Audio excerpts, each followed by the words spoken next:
CRDA చట్టం నేటి నుంచి అమల్లోకి వచ్చింది. బిల్లుపై నిన్ననే గవర్నర్ సంతకం చేశారు. దీనికి సంబంధించి ప్రభుత్వం వరుసగా 6 జీవోలు జారీ చేసింది.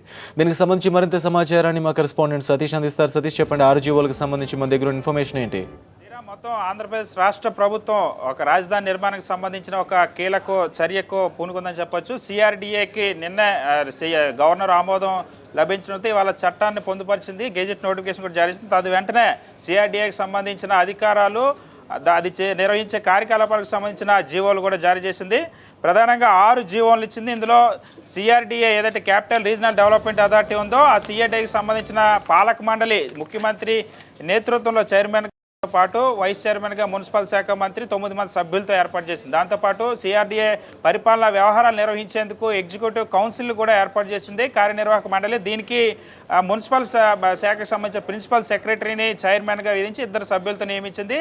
అయితే మొత్తం రాజధాని నగరానికి అదే రాజధాని ప్రాంతానికి సంబంధించి కూడా నిర్ధారిస్తూ జీవోలు జారీ చేసింది. ప్రధానంగా రాజధాని నగరానికి సంబంధించి 25 గ్రామాలను రాజధాని నగరం పరిధిలోకి తీసుకొచ్చింది. మొత్తం 58 మండలాలు, కృష్ణా జిల్లాలో 29 మండలాలు, గుంటూరు జిల్లాలో 29 మండలాలను రాజధాని క్యాపిటల్ రీజియన్ పరిధిలోకి తీసుకొచ్చింది. రాజధాని నగరంలోకి వచ్చే గ్రామాలు ఏదైతే రేపు భూసేకరణ కూడా బాధ్యత సిఆర్డీఏకి అప్పగిస్తూ రాష్ట్ర ప్రభుత్వం నిర్ణయం తీసుకుంది. ఈ భూసేకరణ మొదటగా 25 గ్రామాల్లో జరగబోతుంది. తుళ్ళూరు మండలానికి సంబంధించి తుళ్ళూరు, తాడేపల్లి మండలానికి సంబంధించిన గ్రామాలు ఉన్నాయి. ఇందులోనే తుళ్ళూరులో 18 గ్రామాలు, తాడేపల్లి మండలంలో 3 గ్రామాలు, అదేవిధంగా మంగళగిరిలో 4 గ్రామాలకు సంబంధించిన ప్రాంతాలను అన్నింటినీ కూడా క్యాపిటల్ నగరానికి సంబంధించి డిక్లేర్ చేసింది. తుళ్ళూరు మండలంలో మనం చూసినట్టయితే ఇదివరకు అనుకున్నట్టుగానే లింగాయపాలెం, అదే ఉద్దండరాయనపాలెం, వెలగపూడి, నేలపాడు, శాఖమూరు, ఐనవోలు, మార్కాపురం, అదేవిధంగా మందడం గ్రామం, అదే వెంకటపాలెం, అనంతవరం, నెక్కల్లు, తుళ్ళూరు, దొండపాడు, అబ్బరాజుపాలెం, రాయపూడి, బోరుపాలెం, కొండరాజుపాలెం, పిచ్చుకులపాలెం, ఈ 18 గ్రామాల్లో తుళ్ళూరు మండలానికి సంబంధించిన కూడా రాజధాని పరిధిలోకి వచ్చాయి. అలాగే తాడేపల్లి మండలానికి సంబంధించి ఉండవల్లి, పెనుమాక గ్రామాలు, అదేవిధంగా తాడేపల్లి మున్సిపాలిటీలోని కొన్ని ప్రాంతాలు ఏదైతే నొలకపేట, డోలస్ నగర్, ఈ 2 కూడా వచ్చాయి. అదేవిధంగా మంగళగిరి మండలానికి సంబంధించి కూడా కృష్ణాయపాలెం, నిడమర్రు, కుర్రగల్లు గ్రామం ఇంక్లూడింగ్ నేరుకొండ, హ్యామ్లెట్ విలేజ్తో కలిపి వచ్చింది. అలాగే నవ్వులూరు, ఈ మొత్తం 25 గ్రామాలు, గ్రామ పంచాయతీలు, వాటికి సంబంధించిన హ్యామ్లెట్స్తో కలిపి రాజధాని నగరంగా గుర్తించింది. అదే రాజధాని రీజియన్గా 58 మండలాలు, 29 మండలాలు కృష్ణా జిల్లాకు సంబంధించినవి, 29 మండలాలు గుంటూరు జిల్లాకు సంబంధించిన ఉన్నాయి. రాజధాని నగరాన్ని 122 చదరపు కిలోమీటర్ల పరిధిని రాజధాని నగరం గుర్తించింది. అదేవిధంగా 7068 చదరపు కిలోమీటర్ల పరిధిని క్యాపిటల్ రీజన్గా రాజధాని ప్రాంతంగా గుర్తించింది. వీటన్నిటికి సంబంధించిన కార్యకలాపాలన్నింటినీ కూడా సిఆర్డీఏ ఇవాల్టి నుంచి అధికారాలన్నింటినీ కూడా రాష్ట్ర ప్రభుత్వం అప్పగించింది. ప్రస్తుతం ఏదైతే ఉందో Vijayawada, Guntur, Mangalagiri, Tenali VGTM urban development authority ఏముందో దాన్ని తక్షణమే రద్దు అయినట్టు రాష్ట్ర ప్రభుత్వం ప్రకటించింది. దానికి సంబంధించిన ఆస్తులు కానీ అధికారాలు ఆ ప్రాంతం మొత్తం కూడా సిఆర్డీఏ పరిధిలోకి వస్తుంది. ఇక మీదట ఈ ప్రాంతానికి సంబంధించి ఏదైతే 25 గ్రామాలు ఉన్నాయో ఈ 25 గ్రామాల్లో భూసేకరణ ఇక రేపు ఎల్లుండిని ప్రారంభించడానికి సిఆర్డీఏకి రాష్ట్ర ప్రభుత్వం అనుమతించింది. ఇప్పటికే డిప్యూటీ కలెక్టర్లు కూడా దాదాపుగా 22 మంది సిద్ధం చేసింది. ఒక్కో డిప్యూటీ కలెక్టర్ 1500 నుండి 2000 ఎకరాల వరకు భూ సమీకరణ బాధ్యతను చేపడతారు. ఈ జీవోలో కూడా చాలా స్పష్టంగా చెప్పింది రాష్ట్ర ప్రభుత్వం. CRDA mutual land pooling system ఏదైతే రైతుల అంగీకారంతో ల్యాండ్ పూలింగ్ విధానం ద్వారానే భూమి స్వచ్ఛందంగా భూములు ఇచ్చేవారి దగ్గర తీసుకొని భూ సమీకరణ చేపడతామని స్పష్టంగా పేర్కొంది. ఇక మీద పాలనా వ్యవహారాలన్నీ కూడా ఈ 25 గ్రామాలకు సంబంధించిన ఏదైతే క్యాపిటల్ సిటీ ఉందో పూర్తిగా సిఆర్డీఏ కమిషనర్ పరిధిలో ప్రస్తుతం శ్రీకాంత్ ఉన్నారు, గతంలో నెల్లూరు కలెక్టర్గా పనిచేసే శ్రీకాంత్ ఉన్నారు, ఆయన పరిధిలో ఉంటుంది. ఇక్కడ ఎటువంటి నిర్మాణమైన అభివృద్ధి అయినా పరిపాలన మొత్తం కూడా సిఆర్డీఏ కమిషనర్ చేతుల్లోనే ఉంటుంది. ఇక మిగిలిన సిఆర్డీఏ రీజన్ ఏదైతే ఉందో మొత్తం 58 మండలాల పరిధి ఉందో ఈ 58 మండలాలకు సంబంధించిన ప్లానింగ్ అంతా కూడా అంటే ఎటువంటి నిర్మాణాలు చేపట్టాలన్నా వాటికి సంబంధించిన అధికారం అంతా కూడా మిగతా అర్బన్ డెవలప్మెంట్ అథారిటీస్ తరహాలోనే సిఆర్డీఏకి ఉంటుంది. ఇలా రాష్ట్ర ప్రభుత్వం ఒక కీలకమైన జీవోలు 6 జీవోలు మొత్తం ఇవ్వాలి ఇచ్చింది.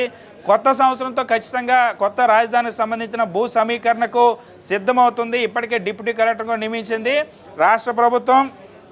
మొత్తం 25 గ్రామాలను ఏదైతే ఇదివరకే ముందుగా నిర్ణయించిందో ఆ గ్రామాలన్నింటిని కూడా 122 చదరపు కిలోమీటర్ల పరిధిని రాజధాని నగరంగా గుర్తించే శ్రీరామ్ మొత్తం ఈ విజిఏటీఎంకు ఉన్న ఆస్తులన్నింటిని కూడా సిఆర్డిఏకి బదలాయిస్తూ వాటికి సంబంధించిన అధికారాలన్నింటిని కూడా బదలాయిస్తూ తీసుకుంది. ఇంకోవైపు రాష్ట్ర ప్రభుత్వం ఇప్పటికే సిబ్బందిని కూడా దాదాపుగా ఒక 63 మంది సిబ్బందిని సిఆర్డిఏకి అప్పగించేందుకు సిద్ధం చేసింది. రెవెన్యూ శాఖకు సంబంధించిన సిబ్బందిని. ఇక రేపటి నుండి భూ సమీకరణ ప్రారంభం కాబోతుంది ఈ రాజధాని ప్రాంతంలో. శ్రీరామ్, ఓకే, అలాగే ఒకవేళ భూములు మ్యూచువల్గా వాటితో పాటు అడిగి తీసుకునేందుకు సంబంధించిన వివరాలను ఎలా అయితే పొందుపరిచారో ఒకరు ఇవ్వడం లేదంటే ఇవ్వడానికి ఇష్టం లేని రైతుల దగ్గర నుంచి ఎలా సేకరిస్తారని దానిపై అందులో పేర్కొన్నారా? శ్రీరామ్, ప్రస్తుతానికైతే మాత్రం రాష్ట్ర ప్రభుత్వం రైతులందరి దగ్గర నుండి ల్యాండ్ పూలింగ్ విధానం ద్వారా భూములు సేకరిస్తుంది. ఇప్పటికే దీనికి సంబంధించిన ఒక ప్యాకేజీని ఏదైతే ప్రకటించిందో జరీ భూములకు ఒక విధంగా, మెట్ట ప్రాంతానికి ఒక విధంగా, అసైన్డ్ భూములకు ఒక విధంగా 1200, 1300 గజాలతో పాటు 800 గజాలకు సంబంధించిన ప్యాకేజీ ఏదైతే ప్రకటించిందో ఆ పద్ధతి ప్రకారం మొత్తం అన్ని గ్రామాల్లో కూడా భూ సమీకరణ చేపడుతూ ఉంటుంది. అయితే రైతులు ఎవరైతే అంగీకరించారో వాళ్ళకి సంబంధించిన ప్రత్యామ్నాయం ఏంటన్న అంశం పైన ఇప్పటివరకు రాష్ట్ర ప్రభుత్వం అధికారికంగా ప్రకటించలేదు. కానీ సీఎం చంద్రబాబు నాయుడు ఈ ల్యాండ్ పూలింగ్ విధానానికి సంబంధించిన ప్యాకేజీని ప్రకటన చేసినప్పుడు చాలా స్పష్టంగా చెప్పారు, రైతులు అంగీకరించకపోయినట్లయితే భూసేకరణ చట్టాన్ని ప్రయోగించైనా సరే మేము తీసుకుంటాం అంటుంది. భూసేకరణ చట్టం వల్ల రైతులకి ఎక్కువ నష్టం జరుగుతుంది, ఇదే అత్యుత్తమైన ప్యాకేజ్ అని చెప్తూ వస్తుంది. ఖచ్చితంగా ఈ ఉత్తర్వులు అయితే ప్రస్తుతానికి ల్యాండ్ ఎక్విజిషన్ యాక్ట్ గురించి ఎక్కడ ప్రస్తావించలేదు. భూ సమీకరణ విధానం ద్వారా ఇప్పుడున్న అందుబాటులో ఉన్న భూములన్నింటినీ కూడా 25 గ్రామాలన్నింటిలో కూడా సేకరిస్తామని చెప్పింది. దాదాపుగా ఈ 25 గ్రామాల్లో సుమారుగా 50,000 ఎకరాల వరకు, 56,000 ఎకరాల వరకు భూములు ఉన్నాయి. అందులో ప్రభుత్వ భూములు మినహా దాదాపుగా 38,000 ఎకరాలకు సంబంధించిన భూములు సేకరించాల్సి ఉంటుంది. ఇందులో కొంత భాగం అసైన్డ్ భూములు ఉన్నప్పుడు కూడా మిగిలిన భూములన్నిటి కూడా ప్రైవేటు వ్యక్తుల నుండి సేకరించాల్సి ఉంది. సుమారుగా 22,000 రైతుల కుటుంబాల నుండి ఈ భూములు సేకరించాల్సి వస్తుంది. 22,000 రైతుల కుటుంబాలకు ఈ ప్యాకేజీని కన్విన్స్ చేయాల్సిన అవసరం ఉంది ఎట్టి పరిస్థితుల్లో. దాంతోపాటు ఈ పంటలకు ఇచ్చే పరిహారాలు కానీ వీటన్నిటికి సంబంధించి వాళ్ళందరినీ ఒప్పించి రాజధాని ప్రాంతానికి సంబంధించిన భూములన్నీ సేకరించాల్సిన అవసరం ఉంటుంది. భూసేకరణ చట్టం గురించి మాత్రం ఇప్పటివరకు ప్రస్తావించలేదు. రైతులు ఎవరైతే ముందు భూములు ఇవ్వడానికి సిద్ధంగా ఉన్నారో, ఏదైతే మెట్ట ప్రాంతంలో ఉన్నారో ఆ ప్రాంతం నుండి భూ సమీకరణ మొదలు పెట్టాలని ఒక ఆలోచనలో రాష్ట్ర ప్రభుత్వం ఉంది. ఆ తర్వాత కృష్ణా పరివాహక ప్రాంతానికి సంబంధించి రైతులందరితో వాళ్ళ మూడు విధంగా చూసుకొని దాన్ని బట్టి ముందుకు వెళ్ళాలని ఒక ఆలోచనతో రాష్ట్ర ప్రభుత్వం. శ్రీరామ్, అలాగే దీనికి సంబంధించి అంటే ఒక నిర్దేశిత సమయాన్ని ఏమైనా కేటాయించుకుందా? చట్టం ప్రకారం ఎన్ని రోజుల్లోగా భూ సమీకరణ ఇతర కార్యక్రమాలని పూర్తి చేయాల్సి ఉంది? ఇవాళతో చట్టానికి పూర్తి అధికారాలు అక్కడ ఆ ప్రాంతంలో ఉన్న పరిపాలనకు సంబంధించి కానీ భూ సమీకరణకు సంబంధించి కానీ మొత్తం అన్ని అధికారాలు కూడా రాష్ట్ర ప్రభుత్వం సిఆర్డిఏకి కేటాయించింది.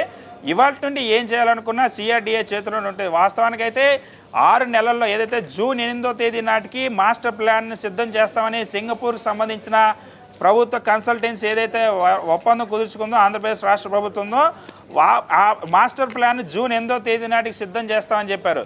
ఈ లోపుగా భూ సమీకరణ పూర్తి చేయాలనేది రాష్ట్ర ప్రభుత్వం నిర్ణయం. ఎందుకంటే ముందు భూ సమీకరణ చేపట్టిన తర్వాత రైతులకు సంబంధించి సిఆర్డిఏ సర్టిఫికెట్లు జారీ చేస్తుంది. అంటే ఇప్పుడు సిఆర్డిఏ రైతుల మధ్య ఒప్పందం జరగబోతుంది. ఇందులో రెవెన్యూ డిపార్ట్మెంట్ ద్వారా జరిగినప్పుడు కూడా రెవెన్యూ డిపార్ట్మెంట్ ప్రమేయం కానీ రాష్ట్ర ప్రభుత్వానికి సంబంధించిన ప్రమేయం కానీ ఎటువంటిది ఉండదు.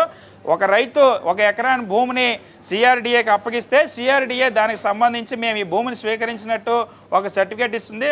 ఆ తర్వాత వచ్చే 9 నెలల తర్వాత, అంటే ప్రభుత్వం అనుకున్నట్టు జరిగితే 9 నెలల తర్వాత రైతులకు సంబంధించిన ఆ ప్యాకేజీ సంబంధించిన గిఫ్ట్ ఏదైతే ల్యాండ్ ఉందో దాన్ని డాక్యుమెంటేషన్ రూపంలో ఇవ్వబోతుంది. Sriram, thank you Satish.